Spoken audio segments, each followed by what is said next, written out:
Hello, my name is Archibald Chesterfield III. I'm a YouTube entertainer and celebrity, and I'd like to thank you for watching this video.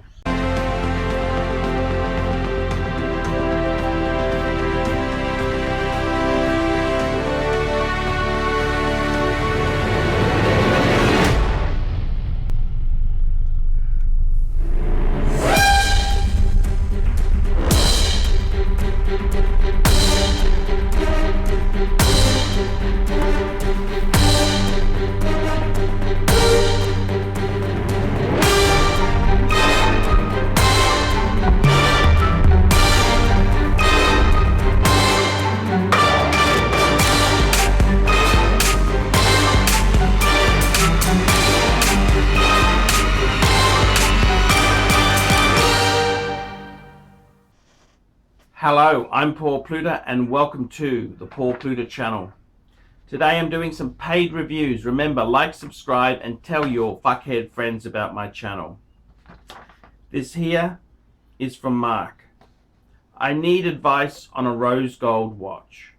I have many sports models, including the Rolex Explorer 2, Rolex Milgauss, Omega Speedmaster Man on the Moon, and others like an IWC, a Panerai, Cartier and more.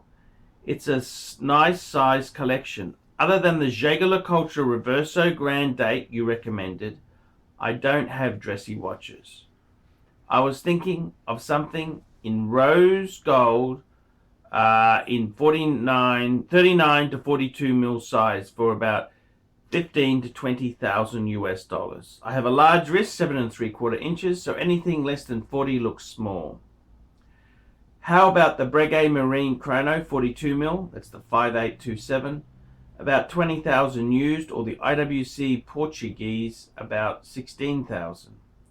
I know you love Patek, but usually like 37 mil, and the price is more like 30,000.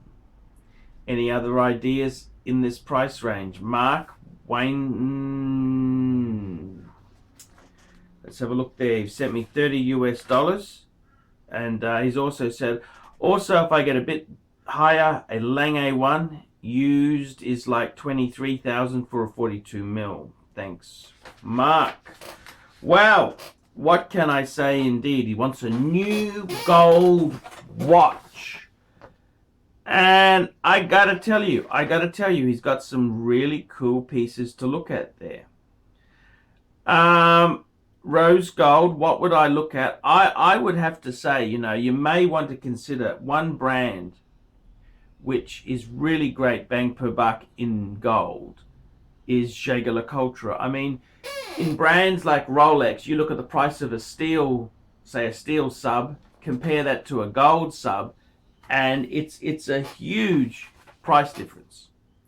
Compare that, do that same equation with Jaeger-LeCoultre, and Jaeger-LeCoultre is actually one of the brands where the extra you pay for gold isn't so great. So by all means, I would say to you, this is a very interesting equation. You're after a gold watch. What would I recommend there? And I gotta tell you, if you're after a Patek second hand, I tell you what, get a 5196. What are they? They're about 38 mils. 38, so bigger than 37. A 5196 is about 20,000 second hand. So I mean, that's for a good size Patek. It's a manual wind. It's a really cool, iconic piece there. So I wouldn't have any problems recommending that. I gotta say, there's some amazing pieces by Jaeger-LeCoultre.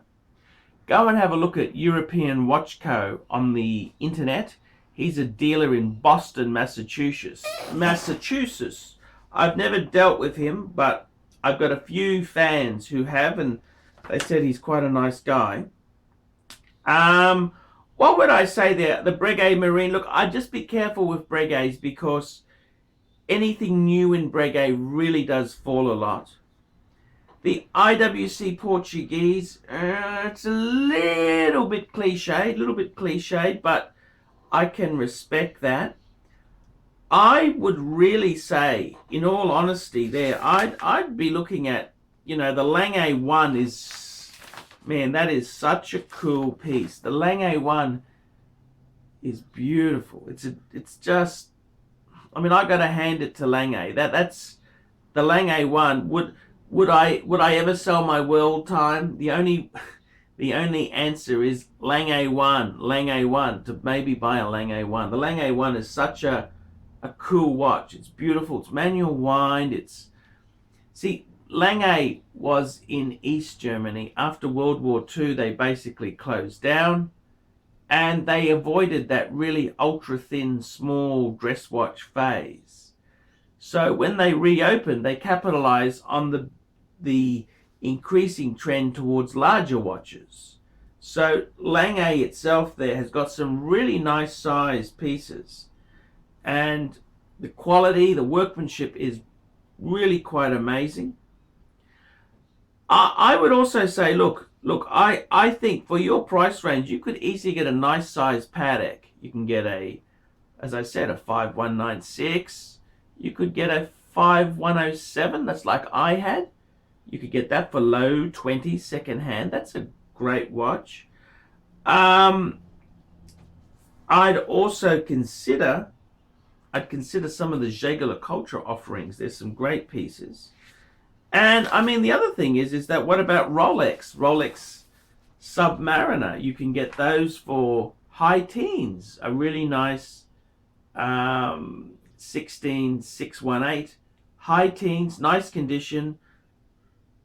That's a beautiful 1617 will get you a really nice one of those, and that's a really special watch. That's a cool, really cool gold sub. I mean, does it get cooler than that? So I would really say to you, you've got so many choices there.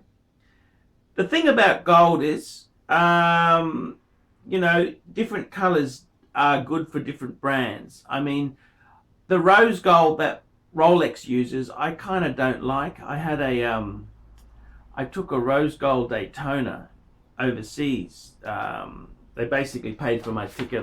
I couriered the watch and claimed the tax back.